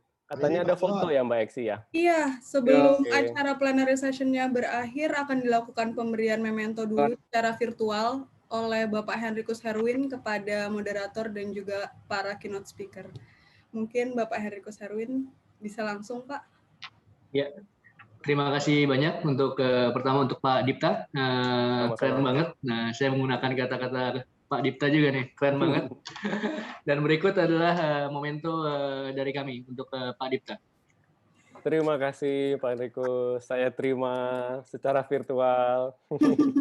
Nanti yang aslinya akan datang. Oke, siap. Terima kasih. Berikutnya untuk Bapak Profesor Insinyur Tutuka Aryaji, Pak Haji, terima kasih banyak untuk insight-nya dan untuk waktunya. Kita akan follow up dan laporkan ke Bapak setelahnya. Terima kasih banyak, Pak. Lalu berikutnya untuk Pak Julius Wiratno, terima kasih banyak Pak untuk waktunya dan untuk presentasinya juga. Kami nggak nyangka akan ada slide pack dan bagus sekali. Kita akan follow up dan laporkan ke Bapak, Pak. Terima kasih banyak. Terima kasih. Dan terakhir, untuk Pak Budiman mungkin diwakilkan oleh Pak John. Silakan Pak John, terima kasih banyak. Dan berikutnya tentunya untuk Pak John sendiri, terima kasih banyak Pak untuk waktunya. Dan kita lanjutkan konferensi ini. Terima kasih banyak. Oke, terima kasih kepada Bapak Henrikus Herwin. Selanjutnya akan diadakan foto bersama untuk Pak Henrikus Herwin, Bapak Dipta, dan juga para keynote speaker. Mungkin minta bantuannya Mas Oza untuk di-capture, Mas. Pak Prof, kameranya bisa diturunin dikit nggak Pak Prof? Atau bapaknya apa? Maju. Ah ya, sip. Nah, biar pas. Oke, udah siap semuanya ya? Buat semuanya juga yang dari IATMI boleh dinyalakan videonya. Boleh, iya. Oh, ada Pak Hadi. Maaf, dari tadi saya nggak ngeliat ada Pak Hadi. Pak Yono, sehat Pak Hadi. Pak Edwil, Pak Made, Pak Putra. Pak Syamsul. Pak Suryono juga nggak ya, Pak? Kemarin saya nanya sama Mbak Eksi, ini kita gayanya gimana fotonya? Iya ini, mau ada gaya nggak nih Bapak-Bapak? Mungkin Pak Henrikus Herwin. Soalnya serba salah, mau gini nanti ini terlalu politis, mau gini salah semua. Oh gini ya Pak, gayanya ya Pak ya? Begini lah. Oke, semuanya mungkin gayanya kayak gini ya. Oke, hitungannya dari saya ya Bapak-Bapak. 1, 2, 3. Oke, terima kasih semuanya. Sekali lagi terima kasih Bapak-Bapak sekalian. Dengan berakhir sesi foto bersama, berakhir pula nih acara plenary session IATMI International Virtual Conference 2021.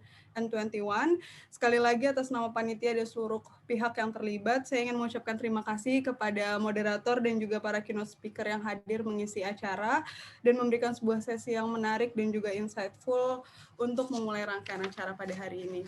Selanjutnya, acara akan dilanjutkan dengan focus group discussion dengan 4 sesi yang berbeda namun dilakukan dalam waktu yang bersamaan. Jadi untuk para hadirin dan peserta sekalian dapat melihat ke layar untuk detail dari keempat FGD beserta dengan link untuk bergabung. Selain itu, link juga sudah dituliskan seharusnya di chat box oleh panitia sehingga kalau ingin join ke forumnya bisa tinggal klik link yang sudah dituliskan oleh panitia. Untuk FGD yang pertama, dengan tema Achieve Together 1 million barrel oil per day and 12 billion scuff per day in 2030 akan dipimpin oleh Bapak Eko Apolianto. Beliau merupakan Petroleum Engineering Discipline Leader for Asia Pacific, Middle East, and Africa dari perusahaan BP. Jadi untuk para peserta yang ingin bergabung ke FGD 1 bisa melalui link bit.ly/IVC/FGD1. Untuk FGD yang kedua akan membahas tema Mature Field Optimization Paradox, Declining Production Against Cost Efficiency. FGD ini akan dipandu oleh Bapak Afidianto Setiawan, selaku Reservoir Engineer dari perusahaan CPOC. Jika para peserta tertarik untuk bergabung ke FGD 2, bisa melalui link bit.ly/IVC/FGD2. Dan untuk FGD yang ketiga, akan membahas topik kompetensi development for professional and academics dengan moderator Bapak Ardian Nengkoda yang saat ini menjabat sebagai advisor IATMI KSA. Dan untuk para peserta yang tertarik bisa gabung melalui link bit.ly/IVC-FGD3. Dan yang terakhir untuk FGD yang keempat akan mendiskusikan topik preparation for energy transition, where are we now? Dan diskusinya akan dipandu oleh Ibu Filda Citra Yusgiantoro yang saat ini merupakan chairperson dari Purnomo Yusgiantoro Center. Untuk hadirin yang berminat dapat bergabung melalui link bit.ly/IVC-FGD4. Sekali lagi ingin mengingatkan bahwa link dapat dilihat di layar dan juga sudah dituliskan di chat box. Jadi bisa langsung join ke masing-masing room discussion yang sudah dipilih. Dengan ini saya mengucapkan untuk selamat berdiskusi di ruang-ruang diskusi yang sudah dipilih. Sampai bertemu di acara penutupan yang juga akan ada kuis dengan hadiah yang menarik bagi peserta yang beruntung. Saya selaku MC untuk opening, Prihita Eksi undur diri. Selamat siang. Wassalamualaikum warahmatullahi wabarakatuh. Terima kasih Bu Prima. Banyak Bu. Terima kasih ya semuanya ya. Tadi udah Pak Aji sama Pak itu sudah ini ya, sudah off ya. Pak Julius juga sudah ya.